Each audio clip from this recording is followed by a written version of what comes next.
ನಮಸ್ಕಾರ. ಇದು ನಿಮ್ಮ GBH63 updates YouTube channel. Veerashaiva Lingayat Panchamasali ಸಮಾಜವು ನಾಡಿನ ಎಲ್ಲಾ ಕ್ಷೇತ್ರದಲ್ಲಿ ತಮ್ಮ ಸಾಮರ್ಥ್ಯವನ್ನು ಸಾಬೀತುಪಡಿಸಿಕೊಂಡಿದ್ದಾರೆ ಎಂದು ಶಾಸಕಿ MP ಲತಾ ಮಲ್ಲಿಕಾರ್ಜುನ್ ರವರು ತಿಳಿಸಿದರು.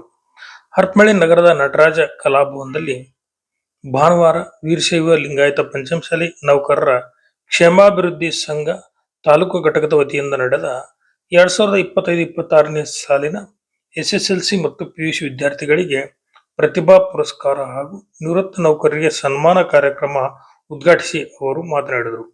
ಸರ್ವ ಧರ್ಮೀಯರನ್ನು ಸಮಾನವಾಗಿ ಕಾಣುವುದು ಮಾನವನ ಧರ್ಮ.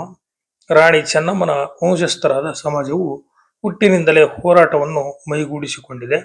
ನ್ಯಾಯಪರವಾದ ಕೆಲಸದ ಮೂಲಕ ಬಸವಣ್ಣನವರು ನುಡಿದಂತೆ ಕಾಯಕದಲ್ಲಿ ನಂಬಿಕೆ ಇಟ್ಟು ಬದುಕಿದಾಗ ಉತ್ತಮ ಜೀವನ ಸಾಗಿಸಲು ಸಾಧ್ಯವೆಂದರು. ಮಾರ್ಗದಲ್ಲಿ ನಡೆದುಕೊಂಡು ಬಂದಿರುವಂಥವರು ನಮ್ಮ ಮಂತ್ರ ಆ ಕಾರಣಕ್ಕೆ ಲಿಂಗಾಯತ ಅಂತ ಅಷ್ಟೇ ಗೊತ್ತಿದೆ. ಎಲ್ಲರೂ ಈ ಥರ ಮಾಡ್ತಾ ಇರೋದು ಬರೀ ಮಕ್ಕಳಿಗೋಸ್ಕರ ಅಲ್ಲ, ಪ್ರತಿಯೊಂದು ನಾವು ಮಾಡುವಂಥ ಕೆಲಸ ಶಿವನಿಗೆ ಮೆಚ್ಚುವಾಗಿ ಇರಬೇಕು ಅಂತ ಭಾಳ ಜನ ಹೇಳ್ತಾರೆ. ಕಾಯಕವೇ ಕೈಲಾಸ ಅಂತ ನಾವು ಮಾಡೋ ಕೆಲಸ ಅತಿ ಹೆಚ್ಚಾಗಿ ದೇವರು ಮೆಚ್ಚುವಂಥದ್ಕಿಂತ ಹೆಚ್ಚಾಗಿ ಜನರು ಮೆಚ್ಚುವಂಥ ಕೆಲಸವನ್ನು ಮಾಡೋದ್ರಲ್ಲಿ ನಂಬಿಕೆ ಇಟ್ಟಿರೋಳು ನಾನು. ಯಾಕಂದರೆ ನಮ್ಮ ತಂದೆ ಯಾವತ್ತೂ ಪೂಜೆ ಮಾಡ್ತಿದ್ರಲ್ಲ, ಶಿವರಾತ್ರಿ ದಿವಸ ಮಾತ್ರ ಶಿವ ಪೂಜೆ ಮಾಡ್ತಿದ್ರು. ಏನಾರ ಕೇಳಿದ್ರೆ ಸರ್ಕಾರಿ ಕೆಲಸ, ದೇವರ ಕೆಲಸ, ಕಾಯಕದಲ್ಲಿ ಕೆಲಸ ಇಟ್ಟಿರೋದ್ರಿಂದ ನಾವು ನಮ್ಮ ಕೆಲಸವನ್ನು ನಾವು ಮಾಡಬೇಕು ಅಂತ ಹೇಳ್ತಿದ್ರು. ನಿಮಗೂ ಗೊತ್ತಿದೆ, ರಾಜಕೀಯ ಒತ್ತಡದಲ್ಲಿ ಅವರು ದೇವರಿಗೆ ನಮಸ್ಕಾರ ಮಾಡೋದೇ ಕಷ್ಟ ಇತ್ತು. ಅಂತ ಮಂತ್ರದಿಂದ ಬಂದವರು ನಮಗೂ ಎಲ್ಲರೂ ಒಂದೇ ಅಂತ ಹೇಳಿ ನಾವು ತಿಳ್ಕೊಂಡಿರೋದು. ವೀರಶೈವ ಲಿಂಗಾಯತ ಪಂಚಮಸಾಲಿ ಸೌಹಾರ್ದ ಸಹಕಾರಿ ಬ್ಯಾಂಕ್ ರಾಜ್ಯಾಧ್ಯಕ್ಷ ವೀರಣ್ಣ ಮಾತನಾಡಿ, ನಮ್ಮ ಸಮಾಜವು ಪುರಾತನ ಇತಿಹಾಸ ಪರಂಪರೆಯನ್ನು ಹೊಂದಿದ್ದರೂ ಹರಪನಹಳ್ಳಿಯ ಪ್ರಮುಖ ಬಡಾವಣೆಗೆ ಕಿತ್ತೂರು ರಾಣಿ ಚೆನ್ನಮ್ಮನ ಹೆಸರನ್ನು ಇಡಲು ಈವರೆಗೆ ಶಾಸಕರಿಗೆ ಹಲವು ಬಾರಿ ಮನವಿ ಮಾಡಿದರೂ ಹೆಸರನ್ನು ನಾಮಕರಣ ಮಾಡದಿರುವುದು ಬೇಸರದ ಸಂಗತಿಯಾಗಿದೆ. ಸಮಾಜದ ಪ್ರತಿಭಾವಂತ ಮಹಿಳಾ ವಿದ್ಯಾರ್ಥಿಗಳ ಶೈಕ್ಷಣಿಕ ಪ್ರಗತಿಗೆ ವಿದ್ಯಾರ್ಥಿ ನಿಲಯದ ಅವಶ್ಯಕತೆ ಇದ್ದು ಮುಂಬರುವ ದಿನಗಳಲ್ಲಿ ಅದನ್ನು ನಿರ್ಮಿಸಬೇಕಾದ ಅಗತ್ಯವಿದೆ. ನಮ್ಮ ಸಮುದಾಯ ಬಹುತೇಕ ಮಧ್ಯಮ ವರ್ಗದ ಜನರು ಹೆಚ್ಚಿದ್ದು ರೈತಾಪಿ ವರ್ಗಕ್ಕೆ ಹೆಚ್ಚು ಅವಲಂಬಿಸಿದೆ. ನಮ್ಮ ಜೀವನದ ಏಳಿಗೆಗೆ ದಂಡಿಸಿದವರನ್ನು ಮರೆಯದೆ ಸ್ಮರಿಸಬೇಕು. ತಂದೆ ತಾಯಿಗಳಿಗೆ ಕೀರ್ತಿ ತರುವಂತಹ ಸಾಧನೆ ಮಾಡಿ ಎಂದು ಸಮಾಜದ ಮಕ್ಕಳಿಗೆ ಸಲಹೆ ನೀಡಿದರು. ಪ್ರತಿಯೊಬ್ಬರಿಗೆ ಪ್ರತಿಭೆ ಇರುತ್ತೆ, ಅದನ್ನು ಗುರುತಿಸಬೇಕು. ಅದು ಆ ಕೆಲಸವನ್ನು ನಮ್ಮ ಸಮಾಜ ನಿರಂತರವಾಗಿ ಎಲ್ಲರಿಗೂ ಮಾಡ್ತಾ ಬರ್ತಾ ಇದೆ. ಆ ನಿಟ್ಟಿನಲ್ಲಿ ಪ್ರತಿಭೆ ಉಳ್ಳವರನ್ನಾಗಿ ಸನ್ಮಾನಿಸಿ ಅವರು ಮುಂದಿನ ಜವಾಬ್ದಾರಿ ಇದೆ ಸಮಾಜಕ್ಕೆ ಮತ್ತು ಈ ನಾಡಿಗೆ ಮತ್ತು ಈ ದೇಶಕ್ಕೆ ಒಳ್ಳೆಯ ಸೇವೆಯನ್ನು ಮಾಡಿ ಸತ್ಪ್ರಜರಾಗಿ ಆ ಮಕ್ಕಳಿಗೆ ಹಿತವಚನವನ್ನು ಮತ್ತು ಸೂಚನೆಯನ್ನು ಕೊಡುವಂತಹ ಕಾರ್ಯಕ್ರಮ ಇದು. ಆ ನಿಟ್ಟಿನಲ್ಲಿ ಇಲ್ಲಿ ಬಂದಂತ ಮಕ್ಕಳು ಎಲ್ಲರೂ ತಮ್ಮ ಜವಾಬ್ದಾರಿಯನ್ನು ನಿರ್ವಹಿಸುತ್ತಾ ತಮ್ಮ ಮನೆಗೆ, ತಂದೆ ತಾಯಿಗೆ, ಊರಿಗೆ ಮತ್ತು ತಮ್ಮ ಸಮಾಜಕ್ಕೆ ಮತ್ತು ತಮ್ಮ ದೇಶಕ್ಕೆ ಒಳ್ಳೆಯ ಹೆಸರನ್ನು ತರುವಂತ ಅತ್ಯುತ್ತಮವಾದ ಜೀವನವನ್ನು ಕಲ್ಪಿಸಿಕೊಡಬೇಕು ಮುಂದಿನ ದಿನಗಳಲ್ಲಿ ಈ ಸಂದರ್ಭದಲ್ಲಿ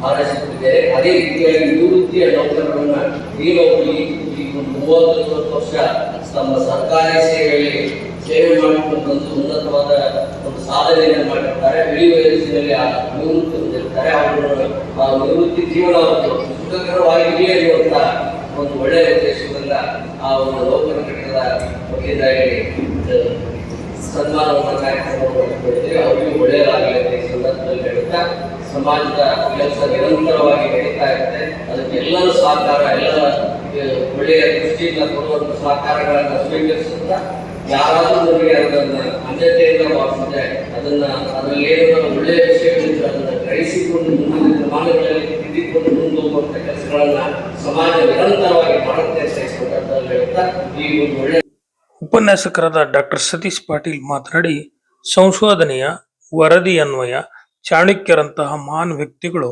ನಮ್ಮ ಪರಂಪರೆಯವರಾಗಿದ್ದಾರೆ. ಅಂತಹ ದೀರ್ಘಕಾಲದ ಇತಿಹಾಸವನ್ನು ಹೊಂದಿರುವ ಸಮಾಜದ ಮಕ್ಕಳಿಗೆ ಇಂದು ಸರ್ಕಾರದಿಂದ ಸಮರ್ಪಕ ಸೌಲಭ್ಯಗಳ ಕೊರತೆಯಿಂದ ಸಾಮಾಜಿಕ, ಆರ್ಥಿಕ, ಶೈಕ್ಷಣಿಕವಾಗಿ ಕುಂಠಿತವಾಗುತ್ತಿರುವುದು ಕಳವಳದ ಸಂಗತಿ. ನಾಡಿನಲ್ಲಿ ಪ್ರತಿಶತ 14ರಷ್ಟು ಜನಸಂಖ್ಯೆಯನ್ನು ಹೊಂದಿದ್ದೇವೆ. 2A ಮೀಸಲಾತಿ ಸಮಾಜದ ಬಹುವರ್ಷದ ಬೇಡಿಕೆಯಾಗಿದ್ದು, ಸಮಾಜದ ಹೆಸರಿನಿಂದ ಬೆಳೆದಿರುವ ಪ್ರಭಾವಿಗಳ ಆಂತರಿಕ ಭಿನ್ನಾಭಿಪ್ರಾಯಗಳಿಂದ ಮೀಸಲಾತಿಯೂ ಸಿಗದೆ ಸಮಾಜದ ಮಕ್ಕಳು ಎಷ್ಟೇ ಪ್ರತಿಭಾವಂತರಿದ್ದರೂ ನಲುಗಿ ಹೋಗಿದ್ದಾರೆ. ಮಕ್ಕಳ ಭವಿಷ್ಯದ ಹಿತದೃಷ್ಟಿಯಿಂದ ಮೀಸಲಾತಿಗಾಗಿ ಒಕ್ಕೊರಲಿನ ಹೋರಾಟದ ಅಗತ್ಯವಿದೆ ಎಂದರು. ನಮ್ಮ ಮಕ್ಕಳು ಫೈಟ್ ಮಾಡಬೇಕಾಗಿದೆ. ನಿಮಗೆ ಗೊತ್ತಿದೆ, ಜೆಇ ಮತ್ತು ನೀಟಲ್ಲಿ ಕನಿಷ್ಠ ನನಗೊಂದು ಸಣ್ಣ ಪಟ್ಟಿ ಇದೆ, ಹೇಳಲೇಬೇಕು ಅಂತ ಅನಿಸ್ತಾ ಇದೆ. ಹಿಂದಿನ ವರ್ಷ GM ಅಲ್ಲಿ ನೀಟಲ್ಲಿ 144 ಮಾರ್ಕ್ಸ್ ನಿಂತರೆ OBC 110. ನಮ್ಮ ಮಕ್ಕಳು 125 ತನಕ ನೀಟ್ ಸೀಟ್ ಸಿಗೋದು ಕಷ್ಟ ಇದೆ. ಆದರೆ ಲಿಂಗಾಯತ ಸಮುದಾಯದಲ್ಲಿರುವ ಸಾಧು ಲಿಂಗಾಯತ, ಬಣಿಸಿದ ಲಿಂಗಾಯತ ಬರೀ 113 ಮಾರ್ಕ್ಸ್ ತನಕ ನೀಟ್ ಸೀಟ್ ಸಿಗುತ್ತೆ. ನಮ್ಮ ಒತ್ತಡ ಏನು ಅಂತಂದ್ರೆ, ಈ ಮಕ್ಕಳು ಜಾಣರಿದ್ದಾರೆ, ಆ ಜಾಣತನವು ಇನ್ನಷ್ಟು ಬೆಳೀಲಿಕ್ಕೆ ನಾವು ದಾರಿ ಮಾಡಿಕೊಡ್ಬೇಕಾಗಿದೆ. ಬಹುಮುಖ್ಯವಾಗಿ ಸಮಾಜದ ಎಲ್ಲ ಗಣ್ಯರು, ಎಲ್ಲ ರಾಜಕೀಯ ನಾಯಕರು, ಎಲ್ಲ ಧಾರ್ಮಿಕ ಮುಖಂಡರು ನಾವು ಮಾಡಬೇಕಾಗಿರೋದು ಏನಂದ್ರೆ, OBC ಕೇಂದ್ರ ಸರ್ಕಾರದ OBCಯಲ್ಲಿ ಪಂಚಮ ಸಾಲಿಯನ್ನು ಸೇರಿಸೋದ್ರಿಂದ ನಮ್ಮ ಸಮುದಾಯದ ಸಾವಿರ ಮಕ್ಕಳಿಗೆ ಅತ್ಯುತ್ತಮ ಭವಿಷ್ಯ, ಅತ್ಯುತ್ತಮ ಮೆಡಿಕಲ್ ಕಾಲೇಜ್, ಅತ್ಯುತ್ತಮ JEE ಇಂಜಿನಿಯರಿಂಗ್ ಕಾಲೇಜ್ ಸಿಗ್ಲಿಕ್ಕೆ ಸಾಧ್ಯತೆ ಇದೆ. ಆ ಪ್ರಯತ್ನ ನಾವು ಮುಖ್ಯವಾಗಿ ಮಾಡಬೇಕಾಗಿದೆ. ಮತ್ತೆ ನನಗೂ ನಿಮಗೂ ಗೊತ್ತಿರಲಿ, 2A ಸೇರಿಸಲಿಕ್ಕೆ ಕರ್ನಾಟಕ ಸರ್ಕಾರದ 2A ಸೇರಿಸಲಿಕ್ಕೆ ನಮ್ಮ ಸಮುದಾಯ ಹೋರಾಡ್ತಾ ಇದೆ, ಫೈಟ್ ಮಾಡ್ತಾ ಇದೆ. ಅದು ಸಾಧ್ಯವಾಗಬೇಕಾಗಿದೆ. ಅದರಲ್ಲೂ ಕೂಡ ಲಿಂಗಾಯತ ಸಮುದಾಯದ ಬೇರೆಲ್ಲ ಕಾರ್ಯ ಸಮುದಾಯ ಸೇರಿದಂತೆ ಹಲವು ಸಮುದಾಯಗಳು ಈಗಾಗಲೇ 2A ಪಡಿತಾ ಇದ್ದಾರೆ. ಪಂಚಮಸಾಲಿ ಸಮುದಾಯ ರಾಜ್ಯ ಸರ್ಕಾರದ 2A ಸೇರಲಿಕ್ಕೆ ಇನ್ನೂ ನಿರಂತರವಾದ ಪ್ರಯತ್ನ ಮಾಡ್ತಾನೆ ಆಗಿದೆ. ಇದು ಕೂಡ ನಮ್ಮ ಮಕ್ಕಳ ಬದುಕಿಗೆ ಬಹಳಷ್ಟು ಮುಖ್ಯ. ನಮಗೆ ರಾಜಕೀಯ ಪ್ರಾತಿನಿಧ್ಯ, ಸಾಮಾಜಿಕ ಪ್ರಾತಿನಿಧ್ಯ ಮತ್ತು ಆರ್ಥಿಕ ಪ್ರಾತಿನಿಧ್ಯ ಸಿಗದೆ ಹೋದರೆ ನಾವು ಎಷ್ಟೇ ಪ್ರಯತ್ನ ಮಾಡಿ ನಮ್ಮ ಮಕ್ಕಳಿಗೆ ಅತ್ಯುತ್ತಮ ಭವಿಷ್ಯ ರೂಪಿಸಿಕೊಳ್ಳಲು ಇನ್ನಷ್ಟು ತ್ರಾಸದಾಗಿದೆ. ಹಾಗಾಗಿ ನಾವು ಈ ಧಾರ್ಮಿಕ ಜನಗಳು, ನಮ್ಮ ಸ್ವಾಮೀಜಿಗೆ ಮೇಲೆ ಸೇರ್ಕೊಡ್ತಾ ಇಲ್ಲ, ನಾವು ಹಿಂದೂಗಳು, ನಾವು ವೀರಶೈವರು, ನಾವು ಲಿಂಗಾಯತರು ಅಂತ ಫೈಟ್ ಮಾಡ್ತಾ ನಮ್ಮ ಸಾಮಾಜಿಕ, ಆರ್ಥಿಕ ಮತ್ತು ರಾಷ್ಟ್ರೀಯ ಪ್ರಾತಿನಿಧ್ಯವನ್ನು ನಮ್ಮಿಂದ ಬರೆಸಲು ಪ್ರಯತ್ನ ಮಾಡ್ತಾ ಇದ್ದಾರೆ. ನಮಗೆ ಅಂತವೇ ಇಲ್ಲದ, ನಾವು ಹಿಂದೂಗಳು, ನಾವು ವೀರಶೈವರು, ನಾವು ಲಿಂಗಾಯತರು ಯಾವುದಾದ್ರೂ ನಮ್ಗೆ ಇಷ್ಟು ಕೊಡ್ತೀರ ನೀವು, ಅವಿಷ್ಟು ಕೊಟ್ಟರೆ ಮಾತ್ರ ನಾವು ಯಾವುದಕ್ಕಾದ್ರೂ ಸೇರಿದ ಸಾಧ್ಯತೆ ಇದೆ.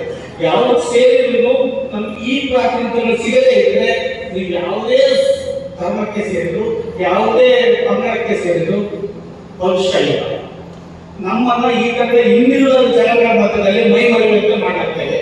ಲಿಂಗಾಯತರು ಹಿಂದೂಗಳು, ಲಿಂಗಾಯತರು ವೀರಶೈವರು, ಲಿಂಗಾಯತರು ಈ ರೀತಿಯ ಜನಗಳು ಅವರನ್ನೇ ಮೈ ಮರೆತು ನಾವು ನಮ್ಮ ಮಕ್ಕಳ ಭವಿಷ್ಯದ ಕಡೆಗೆ ಒಂದು ಸ್ಪಷ್ಟ ದಾರಿಯನ್ನು ಹುಡುಕುವುದಕ್ಕೆ ಅರ್ಥವಾಗ್ತಾ ಇದೆ. ಆದ್ದರಿಂದ ಇಲ್ಲಿ ಹಿರಿಯರು ಕೂತಿದ್ದೀರಿ, ಎಲ್ಲರೂ ಕೂತಿದ್ದೀರಿ.